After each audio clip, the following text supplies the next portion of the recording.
Welcome back to my channel idea of bliss. అందరూ ఎలా ఉన్నారు? Hope you are doing good. ఇవాల్టి special రొయ్యలు పకోడీ కర్రీ. ఈ కాంబినేషన్ చాలా మందికి తెలుసుండకపోవచ్చు అండ్ చాలా మందికి కొత్తగా అనిపించవచ్చు, బట్ ఒక్కసారి ట్రై చేసి చూడండి, చాలా బాగుంటుంది. ఇంకెందుకు ఆలస్యం, అది ఎలా చేయాలో చూద్దామా? Let's get started. క్లీన్ చేసుకున్న రొయ్యలు 1/2 kg, గట్టి పకోడీ 200 గ్రాములు, పసుపు, కారం, అల్లం వెల్లుల్లి పేస్ట్, సన్నగా తరిగిన ఉల్లిపాయ ముక్కలు, పచ్చిమిర్చి తరుగు, ధనియా పౌడర్, గరం మసాలా పౌడర్, అలాగే ఉప్పు. ముందుగా కడాయి పెట్టుకొని స్టవ్ ఆన్ చేసుకోవాలి.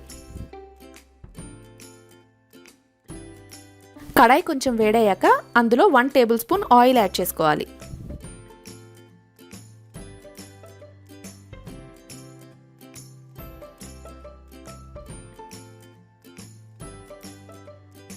ఆయిల్ కొంచెం వేడయ్యాక అందులో క్లీన్ చేసి పెట్టుకున్న రొయ్యలను వేసుకొని బాగా ఫ్రై చేసుకోవాలి.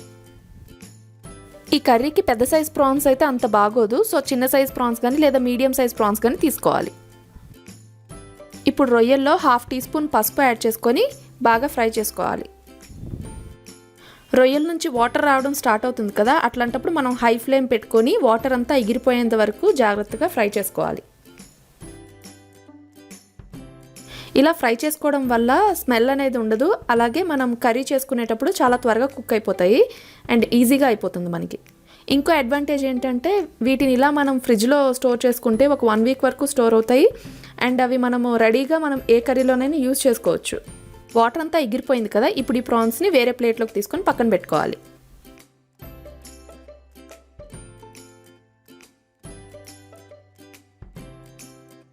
ఇప్పుడు అదే కడాయిలో 2 to 3 table spoons oil add చేసుకోవాలి.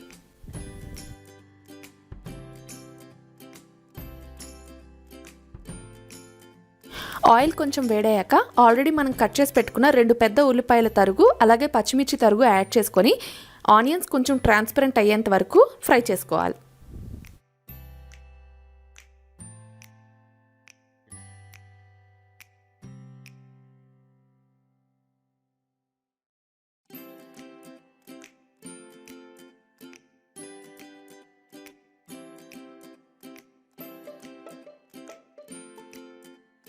ఇప్పుడు ఆనియన్స్ కొంచెం ట్రాన్స్పరెంట్ అవుతున్నాయి కదా, ఇందులో రుచికి సరిపడా ఉప్పు యాడ్ చేసుకొని బాగా మిక్స్ చేసుకోవాలి.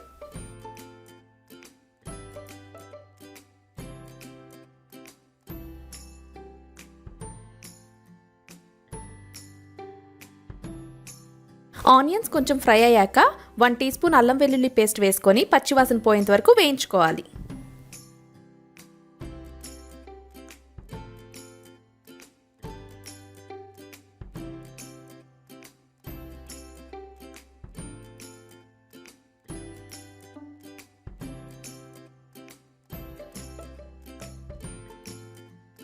అల్లం వెల్లుల్లి పేస్ట్ ఫ్రై అయిపోయింది కదా, ఇప్పుడు ఇందులో 1 టీ స్పూన్ పసుపు వేసుకొని బాగా మిక్స్ చేసుకోవాలి.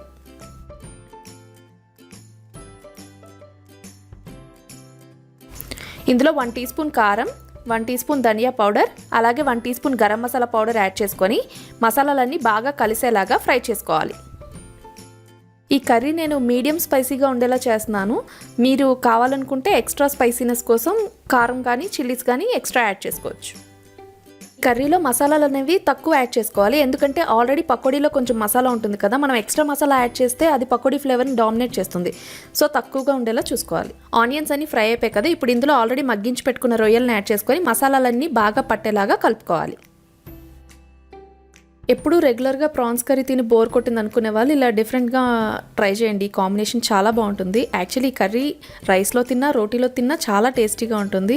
ఎట్లాగో ఇప్పుడు కనుమ వస్తుంది కదా, కనుమ అంటే నాన్-వెజ్ స్పెషల్స్ ఇంకా చాలా చేస్తూ ఉంటారు కదా, ఈ రెసిపీ తప్పకుండా ట్రై చేయండి. Appreciation guarantee. ఆల్రెడీ ఇప్పుడు ఈ రొయ్యలన్నీ బాగా మసాలాతో మిక్స్ అయిపోయాయి కదా, ఇప్పుడు మనం పకోడీని యాడ్ చేసుకొని బాగా మిక్స్ చేసుకోవాలి.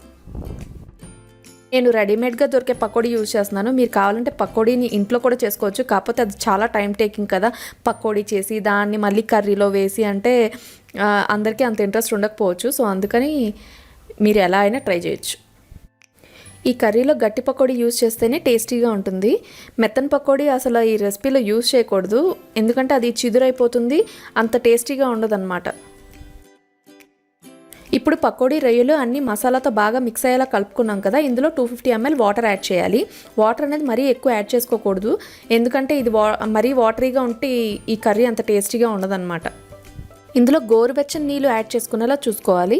ఇప్పుడు వాటర్ యాడ్ చేశాక బాగా కలుపుకొని సిమ్లో పెట్టి మూత పెట్టి ఒక 10 minutes ఉడికించుకోవాలి. 10 minutes అయిపోయింది కదా, ఇప్పుడు ఒకసారి లిడ్ ఓపెన్ చేసి చూద్దాం. ఇందులో ఇంకా కొంచెం వాటర్ ఉంది, సో అందుకని ఒకసారి బాగా కలుపుకొని ఇంకొక 5 minutes వాటర్ అంతా ఇవాపరేట్ అయ్యేంత వరకు కుక్ చేసుకోవాలి. కొంచెం పకోడీ కుక్ అయిందో లేదో కూడా చెక్ చేసుకోవాలి. పకోడీ మరీ మెత్తగా కుక్ అయిపోతే అంత బాగోదు, కొంచెం క్రంచీగా ఉండాలి.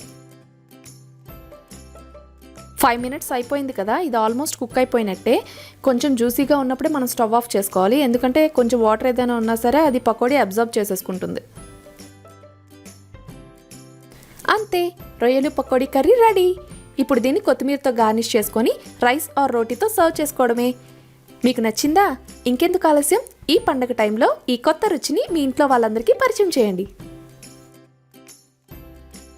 ఈ వీడియో మీకు నచ్చినట్టయితే లైక్ చేయండి, షేర్ చేయండి, and don't forget to subscribe to my channel. Thank you.